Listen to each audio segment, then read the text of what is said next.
And now, Connect with KB. This is Kristin Beltzer, and I want to welcome you to another episode of Connect with KB. My guest today is the new president of Lansing Community College. He's determined to meet the needs of students in an unprecedented time and promote LCC as an anchor institution critical to the region's success. I want to welcome to the podcast Dr. Steve Robinson. Thanks so much for joining me. It's nice to have you on. It's great to be here, Kristin. Thank you. Absolutely. I want to start the podcast like I do with all of my guests, and I want to hear your story. Tell me the Steve Robinson story. Wow. I've been telling this story a lot coming back. I'm the intern that came back. Nice. That's so many years ago, almost 30 years ago, I did a teaching internship at LCC when I was working on my master's degree in community college teaching. Fell in love with the community college mission and been a community college person ever since. I had a long teaching career at Mott Community College in Flint. Became an administrator about 15 years ago, leading accreditation efforts and academic divisions. I just left Toledo, Ohio, where I was president of the community college there, Owens Community College. I'm very passionate about community college education, and the opportunity to come home and lead what I think is the best community college in the country is something I'm proud to have as my story. Yeah, you bet. Well, you know, it's so nice to have you back. Thank you. Welcome. I know that you've got some family connections here too, and I think a daughter at Michigan State University. Yeah, I have a son at Michigan State and a daughter finishing high school back in Toledo. Yeah, nice. Well, it is so nice to have you on the podcast, and I had an opportunity to connect with you on the Lansing Regional Chamber Roundtable a couple of weeks ago, and I heard you talk about ending the community college stigma, and I want you to talk a little bit about what that means to you. Yeah, well, it means a lot to me. In fact, you know, we're here on a podcast. I have a podcast dedicated to changing people's perceptions of public open admissions two-year colleges. Here's why it matters. I think our country needs to reframe what counts for success after high school. We often, as a culture, look down our nose or have pejorative assumptions about community colleges. And from my perspective, community college is one of the most amazing American ideas. We have 1,100 high-quality open admissions two-year colleges in this country, a relatively recent invention. You know, the idea for a comprehensive community college came out of the 1947 Truman Commission report. And I think here in the pandemic, when a lot of people, almost everybody, is learning remotely, this country is going to wake up to the fact that there are high-quality and affordable pathways to higher education right in their community. The design is nearly every American is within commuting distance of a great college like Lansing Community College. So that's why it's important to me, because we know that we've fallen behind internationally in college attainment. We're not going to catch up unless we get over some of our preconceived notions about community college. Well, as you kind of talk about that, and we talk about the transition to being all virtual right now, so Lansing Community College is doing all of the work remotely. Their students? Everything except for hands-on learning that just can't take place. So we had about 3,000 students coming to and from our campus locations for things like healthcare, applied technology, and first responder training. But you're right, the rest of it is completely online. But in this particular given point in time, right now, these circumstances have to be a real positive for the workforce and for economic development and the opportunities going forward with getting students into the workforce. Well, positive in sense of the opportunities, but here's what's interesting and counterintuitive for a lot of folks. During the height of the Great Recession, LCC and every community college in the country were at peak enrollment. That's not where we are right now. Actually, this pandemic has been so disruptive that a lot of our traditional students have not been able to register for classes. So our enrollment at LCC actually is down a bit, and that is true across the country. Normally, when the economy is struggling, two-year college has record enrollment. We haven't seen that right now because of the real devastating disruption on the economy. Now, I think that will turn around. Sure. You know, as we get the virus under control, as we move through the pandemic, you'll see enrollments go up.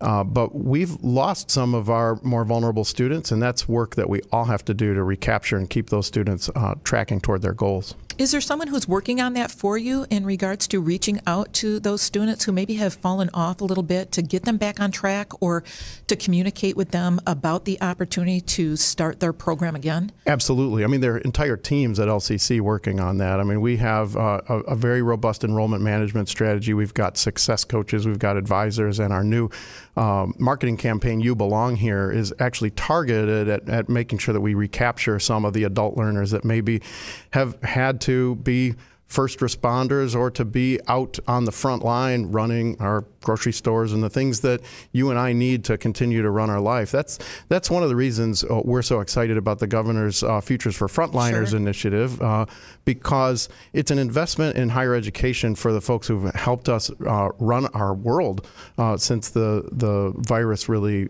took off and we've had this major disruption from the pandemic.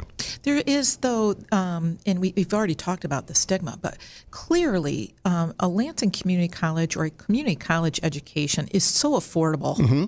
I can see that people will probably want to, as things kind of steady out here a little bit, get back in. And what are you doing to recruit and market? And when you say that You Belong Here, how do you go out into the community and make sure that's resonating not only maybe with parents, but also future students? Right. It's a great question, and it's a multi-pronged approach. I mean, we start with our great community college and K-12 relationships. LCC has long-standing relationships with all of the major school districts in the area, all of the intermediate school districts. We have our own early college, and we do a lot of dual enrollment. Well, what's interesting is that K-12 learners, folks who are already in high school, are more than capable of taking and succeeding in college courses. And so our early college model and a lot of our dual enrollment programs put students in college classes before they even graduate from high school. Actually, in a previous life at Mott Community College in Flint, I taught at the early college high school for 3 years, and it would not be uncommon for me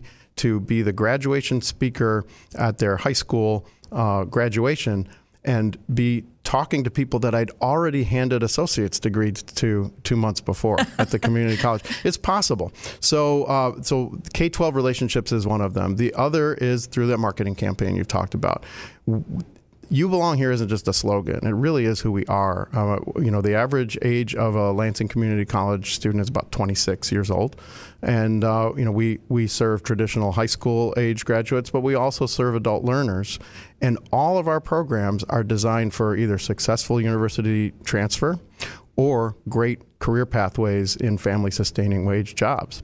So that's the story we're telling. And I appreciate conversations like this so that more people can hear it. Yeah, absolutely. I had an opportunity to have Dr. Brent Knight on this podcast in 2019, and he talked a lot about the infrastructure at LCC and paid a great deal of attention to the aesthetic on campus. He did. Every leader is different. What is the Steve Robinson focus?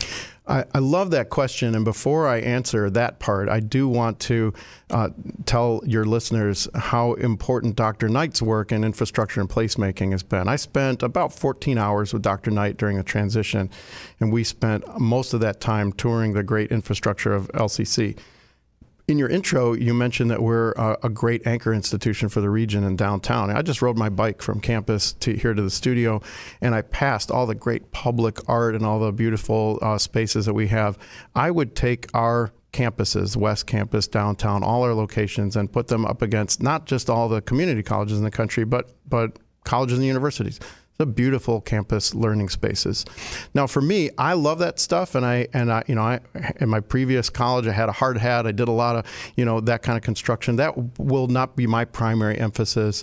I'm really interested in making sure that we do two things: that we innovate in teaching and learning, because we've got amazing faculty, wonderful programs. They're all designed for student success. And so that's going to be a primary emphasis for me. And that comes naturally to me because I was a classroom teacher for so many years. I was a community college faculty member for 15 years. I'm also really interested in making sure that we do all the work we need to do with our culture. And that culture involves good relationships within our campus, and also paying attention to important issues like diversity, equity, and inclusion. So all of those things were things that have been worked on at LCC for a long time. What I'm talking about isn't new, but to your question, those are the things that are going to be the primary kind of Steve Robinson focuses. Well, really, we had an opportunity to talk about it earlier this morning, and the aesthetic is just so nice, and it's the gateway into Lansing, really, it really is. When you think about it, and the work that Dr. Knight did in terms of laying that infrastructure, which is so important. So, I mean, he really handed you a gift in so many ways. That's because true. Now you can be all about that innovation, and the buildings look just so incredible. I mean, it really is just so 21st century in terms of the learning opportunity. It really is. So many of your listeners will be familiar with our downtown campus and all the great art I'm talking about. The building where I had my kind of conversion experience, where I fell in love with community college, is the Arts and Sciences building. And that was built as one of the most prototypical sort of community college buildings, in a brutalist style, a lot of pebbles and concrete and terrazzo. The building was actually built the year I was born. That building has been transformed into one of the most dynamic learning spaces. Nearly every nook and cranny of that building is filled with ambient learning, and the classrooms are themed. I'm gonna record we're doing a live WebEx with faculty and staff today. I'm going to go into one of those classrooms to participate, because it's just such a great spot. So you're exactly right. Well, and not only the downtown campus, but your West Campus as well, with the Center for Manufacturing Excellence, and just incredible the aesthetic and the opportunities, the equipment, everything that students are exposed to now. Yeah, I worked for a good chunk of the day yesterday off of West Campus, and that, again, is one of these great learning spaces. And you mentioned the Center for Manufacturing Excellence. Our capacity to help the region with apprenticeships and applied technology and mechatronics, those kinds of things, is second to none. And another facility that's like that is our aviation maintenance program in Mason. There isn't what they teach there is called airframe and power plant. These are phenomenal jobs. Students walk right into great, well-paying jobs after a 2-year degree. There is no A&P shop like that anywhere in the country. I mean, it really, in Mason, Michigan, one of the best aviation maintenance programs you'd see anywhere. Is it parents then? Is it a lot of times, are parents on board? Are they the obstacle sometimes to accepting a 2-year degree in that type of program for a student who can probably walk out making $60,000 a year? Yeah, I'm going to be brutal and say yeah. I mean, so there's a group of high school, college advisors that do a biennial survey about perceptions of community colleges. And the negative stereotypes about 2-year colleges are very high among parents. They're very high among students.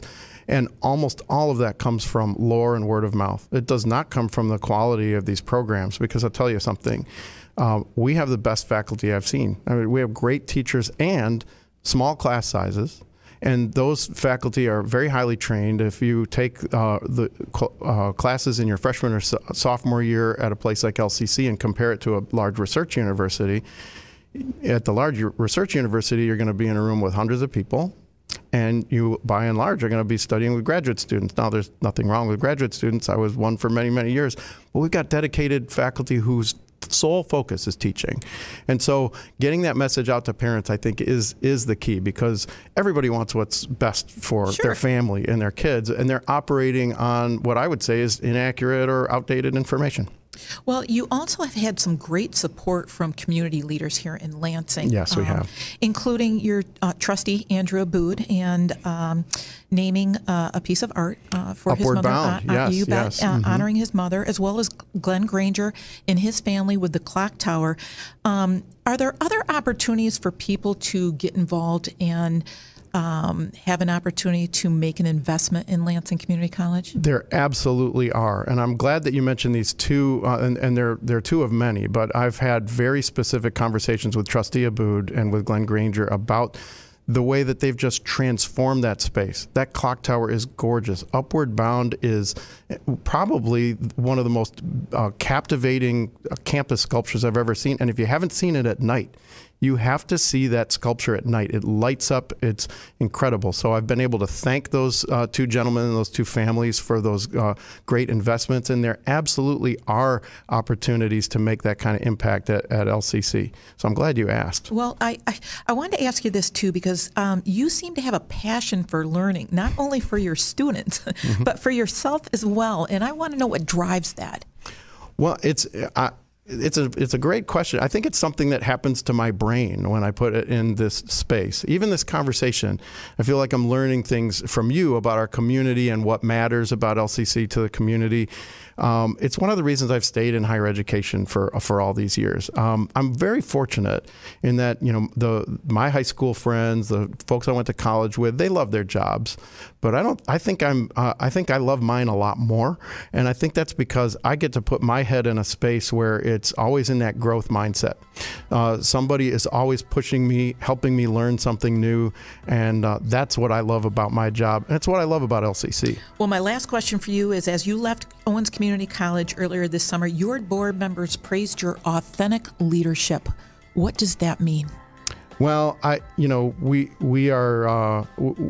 a product of our relationships, and I had a great board at Owens. It was very hard to say goodbye to them. I have excellent trustees here at LCC, and I look forward to building the same kind of relationship with them that I had in Northwest Ohio. It means a lot when somebody pays you a compliment like that. So. Absolutely. If there's anything that I can do for you in regards to the Lansing region, please call on me. My guest today has been Dr. Steve Robinson, president of Lansing Community College. Thanks for joining me. Well, thank you. I'd also like to thank my supporting sponsors, Marketing Resource Group, White Law, Dowding Industries, Governmental Consultant Services, AF Group, AT&T, and the Loomis Law Firm. You can listen to all of my podcasts at connectwithkb.com. Until we connect again, go live your best life. I'm your host, Kristin Beltzer.